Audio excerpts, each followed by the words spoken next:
Should be a pretty cool matchup between these two players. Both of them are very seasoned in the Heart of the Swarm ladder. I'm wondering if we'll be seeing anything outside of the norm of Protoss versus Terran. Protoss versus Terran is probably the least changed of the StarCraft 2 matchups. You don't see mech very much. In fact, I have not seen it at all in any games that I have casted. It's almost been exclusively Bio versus Deathball, just like it was in Wings of Liberty. So, here we go.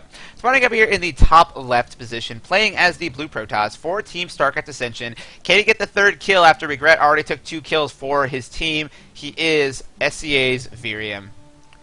And spawning down here in the bottom right position, winner of game number 3, giving oSpire their very first win of this best of 7 clan war. He is Hiei, spawning as the Red Terran. Now, like I said before, there are some differences to the early game from Wings of Liberty, just because that mothership core that Protoss now have is so powerful for so many different reasons. And the general layout of this matchup is still fundamentally the same. Terran likes to use very, very mobile Marine Marauder medevac unit compositions, and while they might not be as powerful in a straight-up fight, especially when their opponents get to have like Archon Tech, Psionic Storm, and Colossus out on the field, even though that unit composition is not very good at fighting in direct engagements, the mobility of it allows you to spread your opponent apart and just attack in multiple places at once, deal damage to economy, deal damage to infrastructure. It's been mostly what Terrans have still been relying on. A lot of Terrans have not really truly embraced the potential, the new potential changes that was brought about in Heart of the Swarm to factory tech. Widow Mines are still very good against Protoss. They one-shot like a lot of different Protoss units. The Hellbat is good at protecting siege tanks from zealots, and you've got things like the Raven in the late game that are still relatively unexplored in the Protoss versus Terran matchup. So even though Protoss versus Terran is very, very similar to what it was at Wings of Liberty, I feel like there's a lot of room there to develop new strategies and new metagames. We just haven't really seen it from either side so far, really, at the professional level. We've seen a little bit of adaptation from MC. He likes to go for a lot of Stargate openings, but we just don't really see that very much at the lower levels at all. Now, this is a little bit different, though. I say that, and this is a little bit of a different opening. We see a reactor going down on this barracks. This reactor, I want to say it's usually indicative of some kind of factory follow-up to the initial barracks. And he could be going for a Reaper behind this, but I'm almost certain that this is going to mean that he's going to be dropping a factory after that. But this initial reactor is going to allow him to just continue getting the same sort of marine production to be able to get off of 2 barracks. Meanwhile, he's going to be going up to factory and potentially going for Widow Mines. No, as I say that, it is going to be 2 Reapers out in the field. Now, unfortunately for Hiei, Virium has scouted the fact that this reactor is out on the field. Now, he can only anticipate that there could be a Reaper follow-up behind that.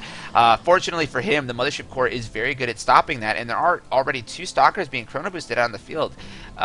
So, yeah, I have a tendency of doing this. Every single time I say a matchup is like going to play out in a certain way, like very predictably, the players have a tendency to throw a wrench right into it. So, and you know, and it's not a bad thing. I'm actually really happy about this. We are seeing a pretty big deviation from both sides here.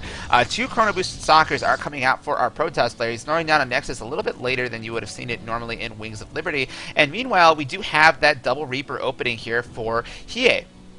Now, just like Terran versus Zerg, these Reapers are able to secure map control. They are able to scout for things like probes and proxy pylons and kill like any sort of like zealots that can be out on the map. And 2 Reapers can actually kill a Stalker quite comfortably because they're able to micro so well. But against 2 Stalkers and a Mothership Core, I'm pretty sure Virium is going to be able to escape without any sort of economic damage whatsoever to him. He has the Stalker parked in a very, very nice spot, knowing that that's exactly where Reapers like to come up. And unfortunately, those Reapers walked right into that trap.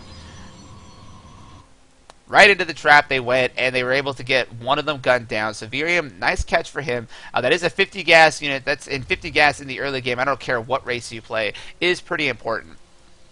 So, Hiei did get some scouting information, did see the fact that that Mothership Core is already out in the field, and he must know, because the fact that those Stalkers are already available and that Mothership Core is already available, that Nexus must be a little bit later than I think he was expecting, and I think he just did scout that for sure. So yes, now he knows that Nexus is just now completing, which is going to tell him that he is like perfectly even with his opponent in terms of economy right now.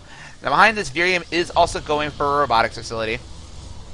and he is going to be getting both of those gateways out available. So this is a pretty safe opening here from Virium. I'm not sure exactly how he's going to transition from here, what kind of tech he's going to be going into, if he's going to be going straight into Colossus tech, or if he's going to be using this for observers while he goes up to Templar tech.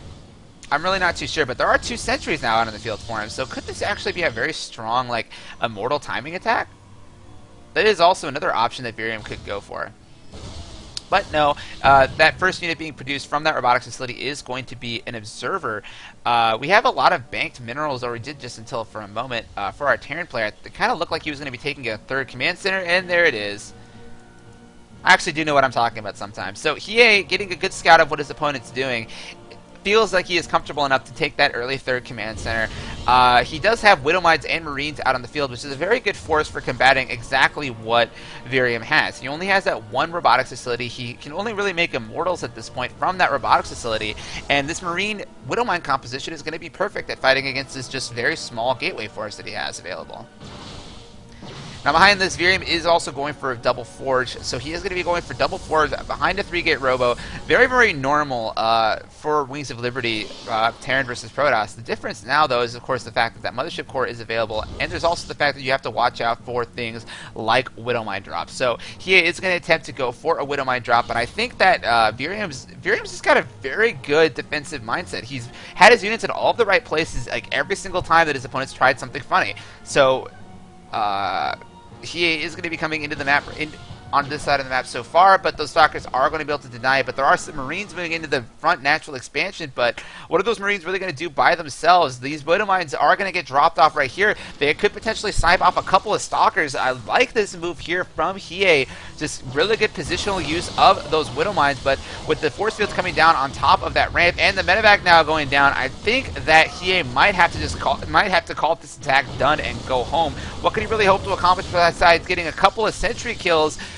He is getting a 3rd base behind this, though, so I think what he's trying to do is just keep his opponent defensive while he takes a very greedy opening himself. Now, that Observer is available, so these Stalkers will be able to focus fire down those Widowmines, but a very good scan from Hiei does allow him to pick off that Observer, which is going to spare that Widowmine for just a moment.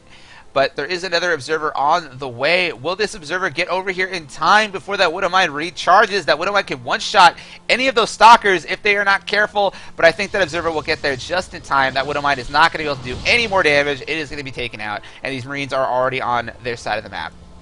Now, there is an Observer over here for Virium. Has probably scouted the fact that that 3rd command center was available. He did.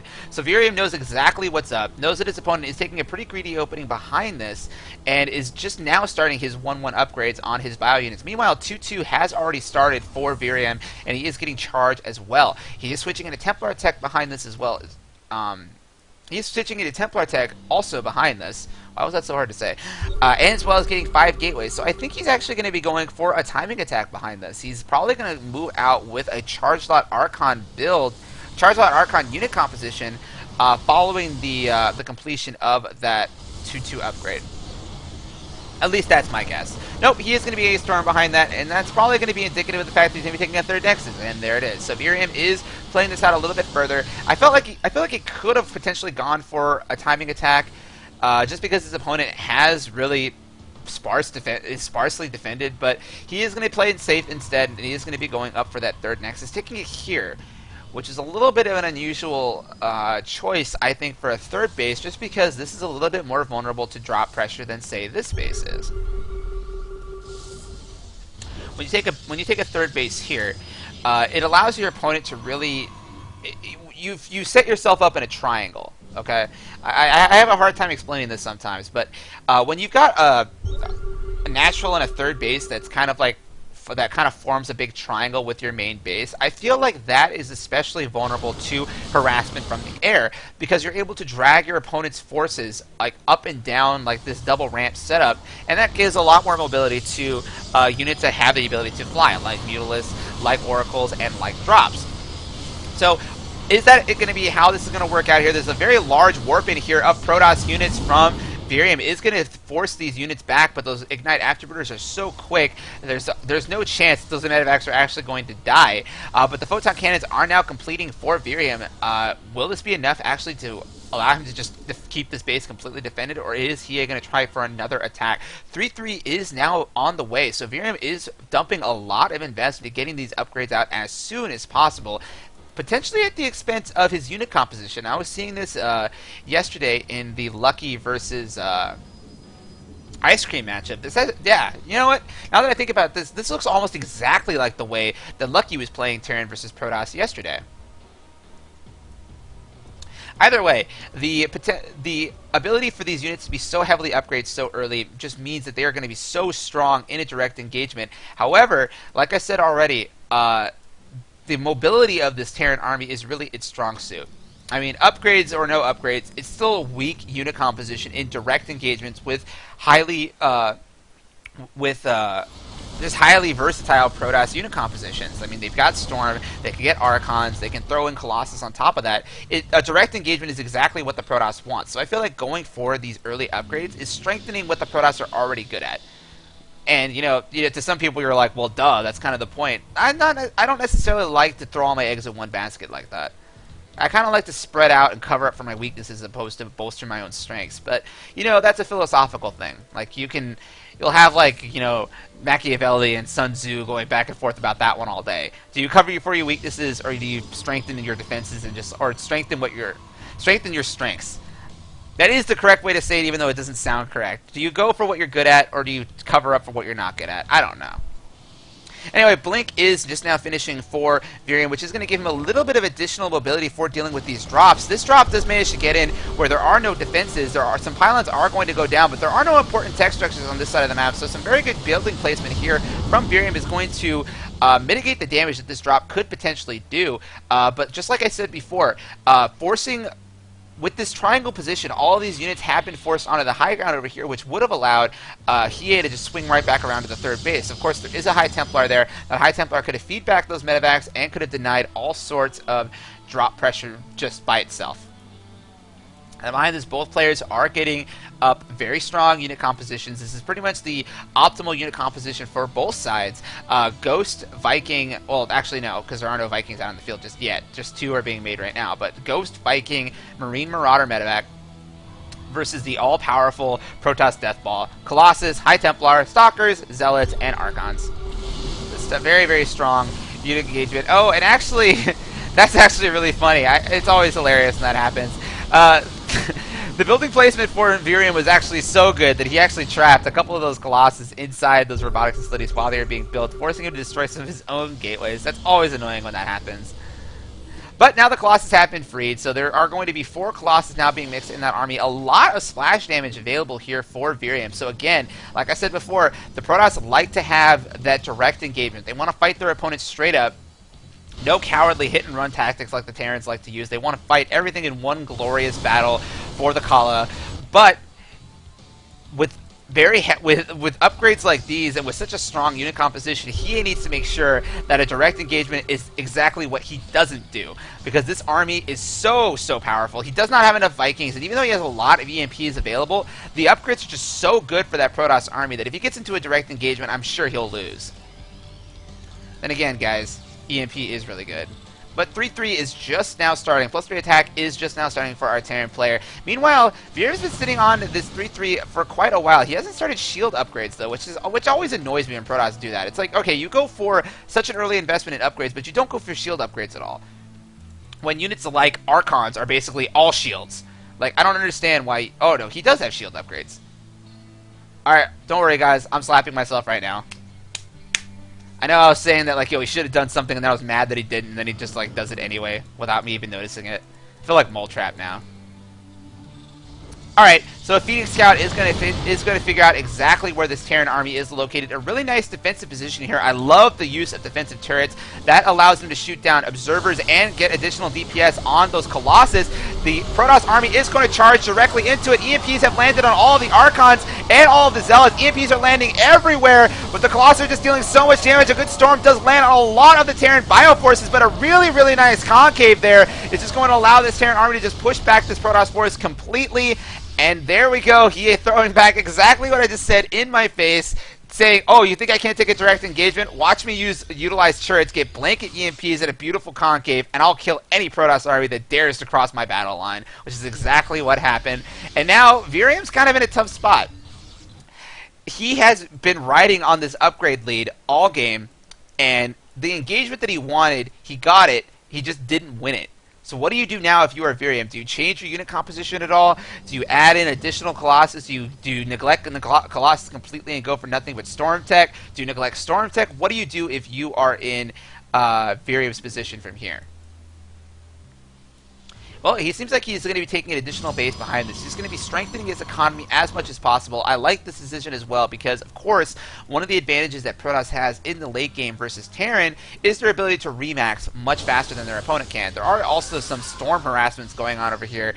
Ghost was feedbacked, but that one High Templar is now out of energy, and, of course, High Templar don't carry around rifles. These Ghosts are going to be able to come over here and kill that High Templar off completely.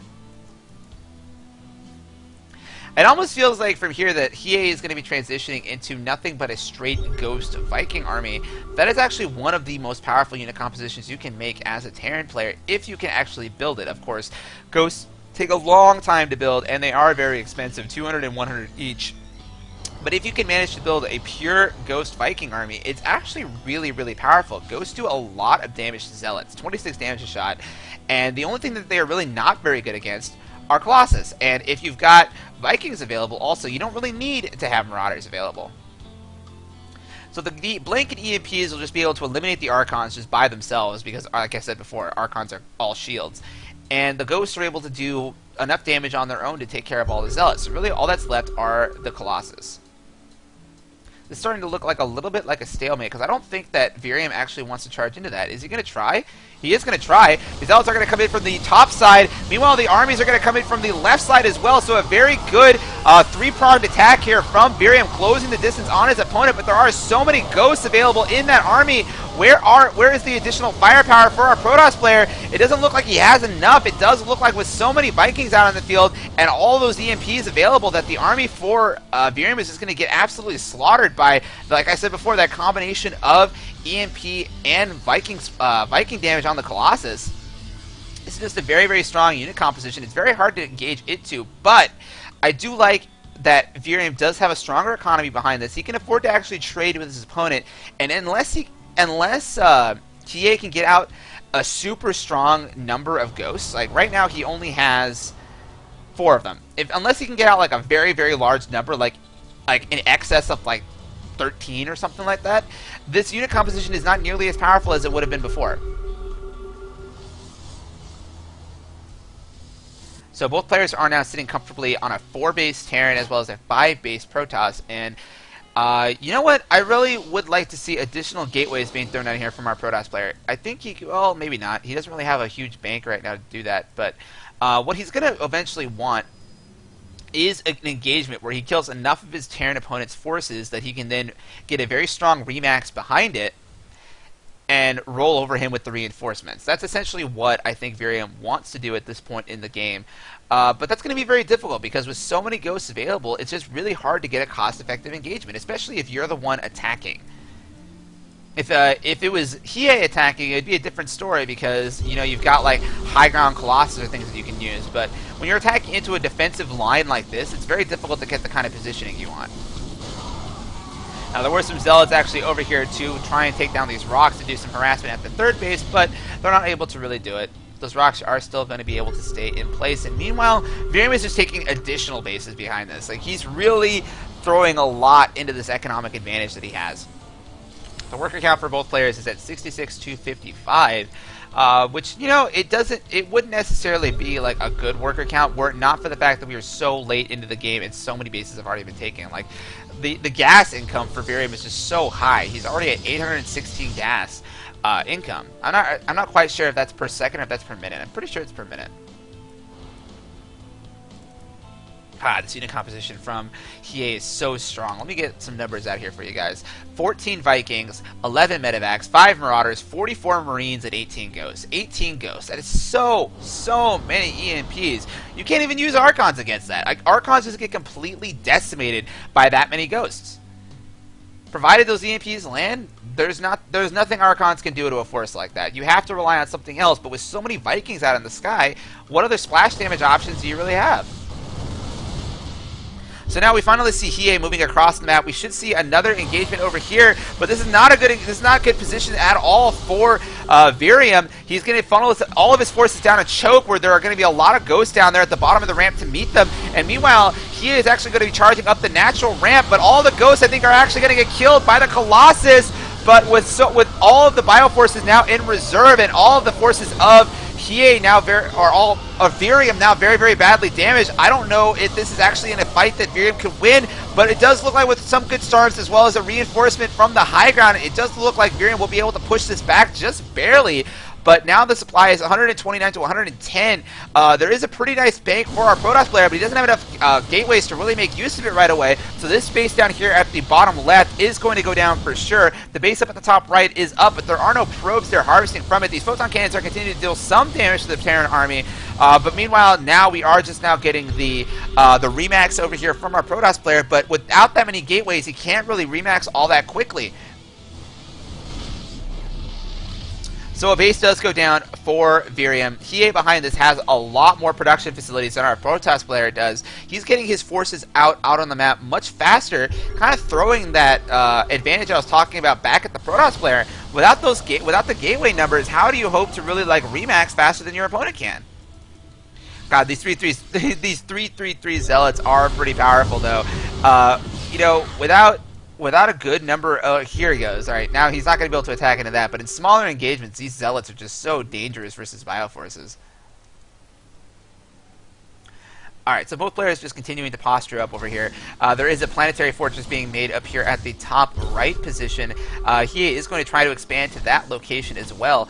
Virium is continuing to remax. He is continuing to get additional Colossus out on the field, and he is switching into a much higher Stalker count. I like this. I do like this. I do like this decision a lot, considering what his opponent is actually doing and what he's doing with the heavy ghost numbers. The decision to go for like heavy Zealot Archon doesn't make a lot of sense anymore. You need the Stalkers to protect against the Vikings, and you need to use the Colossus to really deal the real amount of splash damage that you need to deal with the Bioforces. You're not going to be able to rely on just Templar attack anymore. And actually, now that I think about it, where are all the Vikings for Hiei? There is a nuke actually going down over at the fourth base location of Virium, and it's going to land for sure. But is it actually going to get any probe kills? Are the probes going to die? Some probes do go down. Some photon cannons do go down as well, but the Nexus is relatively undamaged. But a nice use of the ghost numbers for Hiei, just keeping his opponent trying to like scramble into multiple places at once. How do you defend against nukes when you're trying to like move across the map on the opposite side? It's very, very difficult.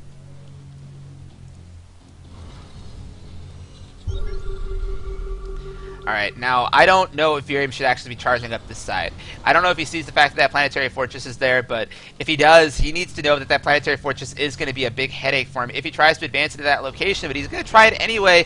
The Blink Stalkers are going to blink forward. They are going to get a snipe on one of the turrets. The planetary fortress is now spotted for sure, which is going to force Virium's forces back. There are some ghosts here that are going to try and get some EMPs out on the army of Virium, but he wants to try to get EMPs on the Templar and Archons. He doesn't really need to get EMPs on these Stalkers. It's not really going to do all that much. The Stalkers are going to be killed relatively easily by the Marauders. Anyway, you need to get EMPs on the other units in that Protoss army. This is what the Stalkers are good for. The fact that his opponent is relying so heavily on Vikings against those Colossus, if he can get a good hit with those Stalkers, he can actually take out all those Vikings. There is a nuke going down on the army of our Protoss player. I don't know if he actually sees that dot. He just now sees it, so he is going to get his forces out of the line of fire. That nuke is not going to go down. It was canceled by our Terran player, but he forces all of the Protoss units away from that defensive position.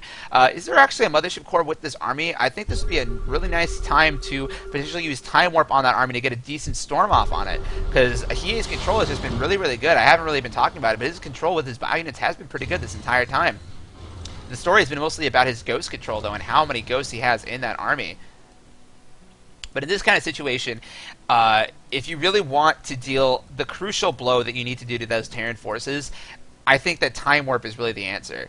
because if you land a good time warp on that army and manage to land storms on top of it, I mean, the amount of damage a full storm can do, because the bio units just cannot move out of it when there's time warp there, it's just so much stronger than like a partial storm would be.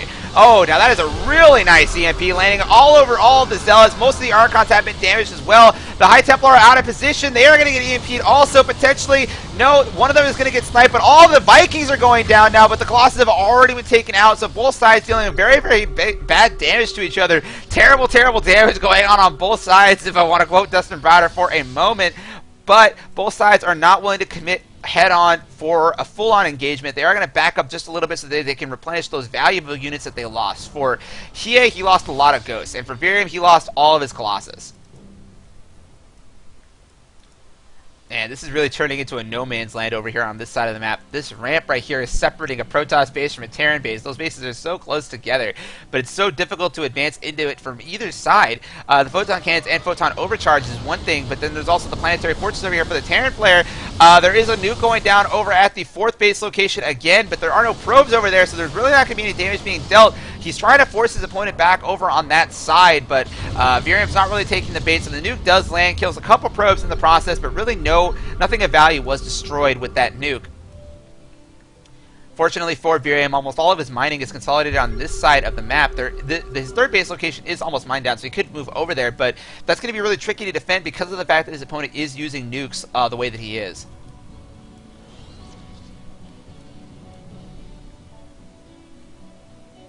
There's so much posturing going on between these two players. Both of them are just really they really understand the fact that if they lose an engagement terribly, that's the game. So they're both making sure that any engagement that happens is not going to be a super one-sided loss either way. And there's been a lot of even trades on both sides. The Ghosts are now cloaked. They do land on EMPs and snipes over all of those Templars. The Templar go down. There are no storms available for Virium.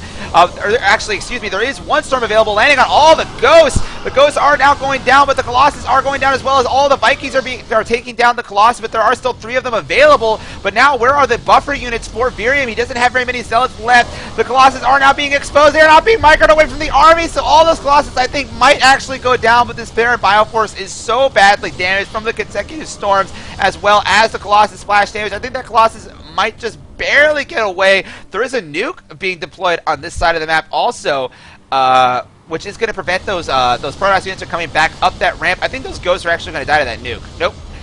So this base is going to go down over here, but it wasn't really even mining. But a lot of probes are now going to get gunned down as well. So a big loss here from Virium. He doesn't really have that many probes actually left on the map. Only 25 left. There are 36 SCVs left for our Terran player. Of course, he does have mules to supplement his income. I guess I was missing this Zealot harassment over on this side because these Zealots were able to not only clear out that base, but also force this orbital command center to be burning down almost. There is also an engagement over on this side of the map. There are some hallucinated Colossus in with that army. That's actually a really cool move, considering that he needs to rely on those Colossus so badly. Any hallucinated Colossus that he can get that will save Viking shots will be a good use. And now this Terran army is actually in full retreat as the Ghost count has been whittled down to a very, very small. There's no EMPs left to really deal with the large number of Archons that are now in that army. Where there's nothing in production for our Terran player either. He's got no reinforcements actually to speak of coming out. Meanwhile, there's 4 High Templar and 6 more Zealots now on the way, and without reinforcements, he doesn't have any gas. That's why he doesn't have reinforcements. He has no gas. His bank for his gas income is very, very low. He has no refineries at either of his 2 outlying bases. And without that gas, he doesn't have any more gas to make Ghosts. And without Ghosts, he can't actually hold this attack off. There's so many Archons in that army. These Archons are doing so much splash damage. The Storm lands on so many Marines. He has been reduced down to 65 supply. And actually, I think this might be the end of this very long, very drawn out duel between these 2 high-level TVP players. GG calls Hiei. Virium takes game number 4 for SCA Academy. Ugh. That was really back and forth. It kind of got choppy in there for a bit, but I thought for quite a while there that Hiei had the better position. I mean, he was able to just keep killing Protoss army after Protoss army that came onto his side of the map, but eventually Virium just said, alright, even if I lose this battle, I'm going to maintain an economic advantage the entire time. And like I said before, it wasn't necessarily the probe count that was the story of that battle. It was the gas income. And both sides were really utilizing a lot of very gas intensive units for all those Vikings might be cheap individually, but when you have to make so many of them to stop what your opponent's doing with the Colossus, that gas income adds up. All of those ghosts that Hiei had to constantly make, that's a lot of gas income. And he was so heavily reliant on those ghosts to stop the tech heavy army of his opponent that it was really difficult to deal with once the gas income stopped. And that was really it. I mean, Virium just had that economic advantage earlier, and he just he kept it.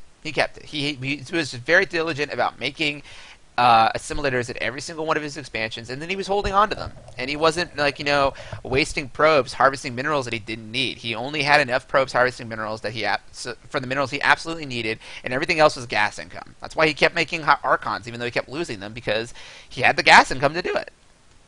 And his opponent just didn't. His opponent didn't have the gas income that he needed to continue replenishing that army over and over again, because he did lose quite a lot of ghosts in that battle. A lot of ghosts lost their lives fighting against that Protoss player.